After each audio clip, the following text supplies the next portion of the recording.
Assalamualaikum warahmatullahi wabarakatuh. Selamat datang di video inovasi praktikum biologi SMA bersama saya Anida Soba Alfianti. Di video kali ini, saya akan memberikan contoh pelaksanaan praktikum biologi tingkat SMA kelas 11 atau fase F pada kurikulum Merdeka dengan judul Identifikasi Struktur Anatomi Organ Dasar Tumbuhan. Selamat menyimak! Sebelum melaksanakan praktikum, baik guru maupun siswa harus mengetahui latar belakang serta teori yang mendasari pelaksanaan praktikum. Praktikum yang akan dilakukan kali ini adalah praktikum verifikasi, yang berarti siswa akan memverifikasi pengetahuan yang sudah diperolehnya, baik dari pembelajaran di kelas maupun sumber belajar lain dengan menggunakan praktikum pengamatan objek asli. Teori yang mendasari praktikum ini berkaitan dengan pengelompokan tumbuhan berbiji tertutup atau spermatofita menjadi dua berdasarkan kotiledonnya atau daun lembaga. Daun lembaga adalah daun pertama suatu tumbuhan yang muncul saat berkecambah. Nah, terdapat kelompok tumbuhan monokotil yang memiliki satu daun lembaga dan dikotil yang memiliki dua daun lembaga. Bisa dilihat pada gambar bagian yang di kotak merah kanan itu adalah kotiledonnya. Di monokotil dia aja single atau tunggal ya. Kemudian kalau di dikotil dia ada dua. Penggolongan ini juga diikuti oleh perbedaan pada anatomi dari tiga organ dasar tumbuhan, yaitu akar atau radix, batang atau kaulis, dan daun atau folium. Tiga organ dasar ini berperan sebagai alat hara atau organum nutrivum yang berfungsi menegakkan kehidupan tumbuhan, mulai dari penyerapan, pengolahan, pengangkutan, dan penimbunan zat-zat makanan. Terdapat bagian yang saling menyambung antara ketiga organ ini, yaitu jaringan pembuluh. Nah, dalam dua kelompok tumbuhan ini terdapat pola susunan yang berbeda dari jaringan pembuluhnya. Oleh karena itu, tujuan praktikum ini yaitu setelah melaksanakan praktikum, siswa diharapkan mampu 1. Mengidentifikasi struktur jaringan penyusun akar, batang, dan daun dari tumbuhan monokotil dan dikotil.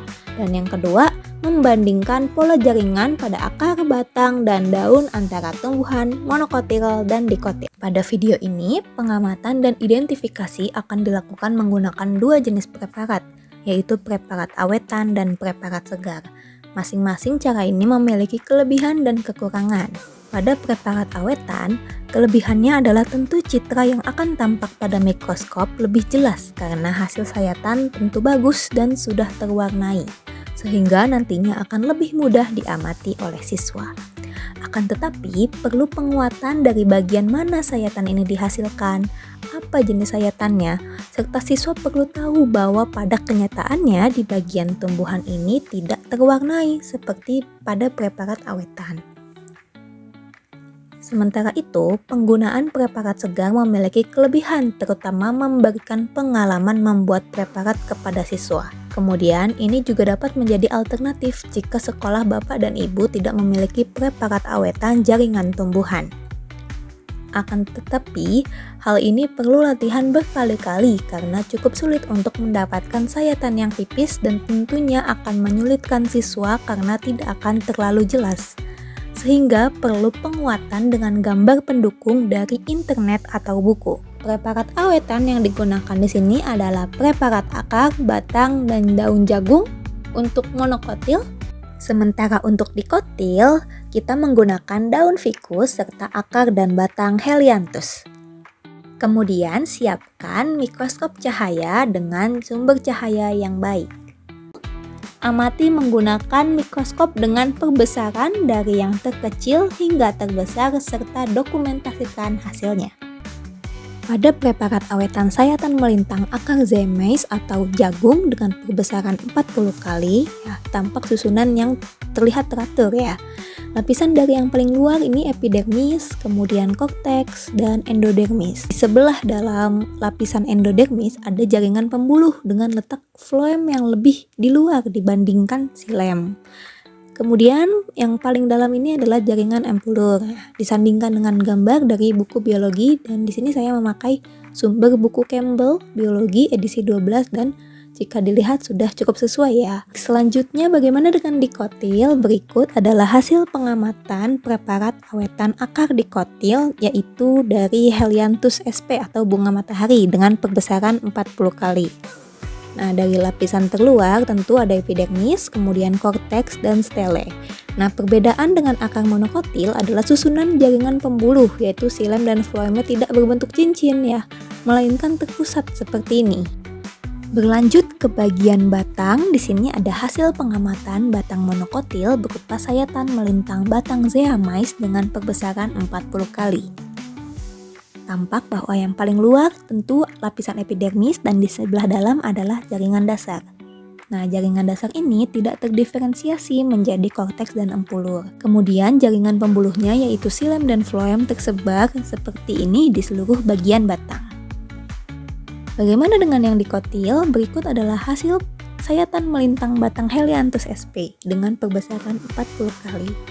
Paling luar tentu adalah epidermis dan inilah yang membedakan dengan monokotil, yaitu jaringan dasarnya terpisah menjadi korteks dan empulur.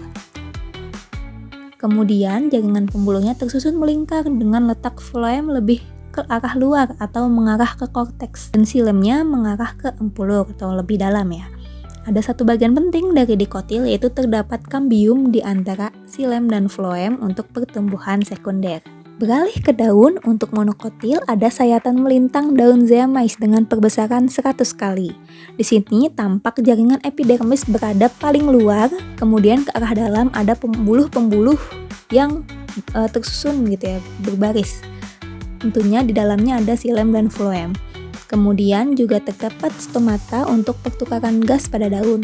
Nah, di sekeliling jaringan pembuluh ini adalah jaringan mesofil yang tidak terdiferensiasi. Berikut adalah sayatan melintang daun ficus atau daun tanaman karet dengan perbesaran 100 kali. Lapisan terluar epidermis, kemudian jaringan mesofilnya ini terdiferensiasi menjadi parenkim palisade dan parenkim spons. Kemudian ada pembuluh dan stomata.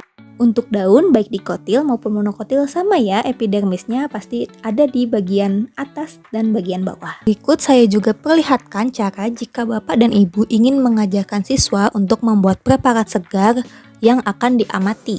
Spesimen tumbuhan monokotil yang digunakan di sini adalah Rheodiscaler atau tanaman Adam Hawa. Sementara untuk tumbuhan dikotil menggunakan tumbuhan ficus dan tumbuhan jarak atau Ricinus. Tidak lupa juga ada Aquades. Untuk alat, siapkan mikroskop cahaya tentunya dengan sumber cahaya yang baik atau jika di sekolah tersedia mikroskop elektrik juga dapat digunakan. Selain itu ada objek glass, cover glass, pipet tetes, silet, dan styrofoam jika dibutuhkan untuk membantu proses menyayat. Langkah pertama yang harus kita lakukan adalah siapkan terlebih dahulu tempat membuat preparat segar yaitu objek glass, cover glass, pipet, dan aquades. Teteskan 1 hingga 2 tetes aquades pada objek glass menggunakan pipet tetes, kemudian sisihkan. Untuk menyayat daun, posisikan daun seperti pada video. Kita dapat menggunakan styrofoam untuk menjepit daun sehingga memudahkan prosesnya. Kita akan menyayat secara melintang atau transversal menggunakan silat yang tajam. Daun disayat setipis mungkin secara hati-hati. Jika sudah mendapatkan sayatan, letakkan hasil sayatan pada tetesan aquades di atas objek glass. Kemudian tutup dengan cover glass dan pastikan tidak ada gelembung udara yang terjebak sehingga hasil pengamatan tidak terganggu. Setelah itu, amati menggunakan mikroskop dengan perbesaran dari yang terkecil hingga terbesar serta dokumentasikan hasilnya. Hal yang sama juga dilakukan untuk batang dan akar sehingga lengkap seluruh preparat teramati. Di sini saya mencontohkan hasil preparat segar dari batang untuk tumbuhan dikotil yang diwakilkan oleh batang Ricinus atau tumbuhan jarak. Sama seperti identifikasi batang dikotil dengan preparat awetan, di sini juga dapat teridentifikasi paling luar tentu adalah epidermis, kemudian di bagian dalamnya itu adalah jaringan dasar yang sudah terpisah menjadi korteks dan empulur.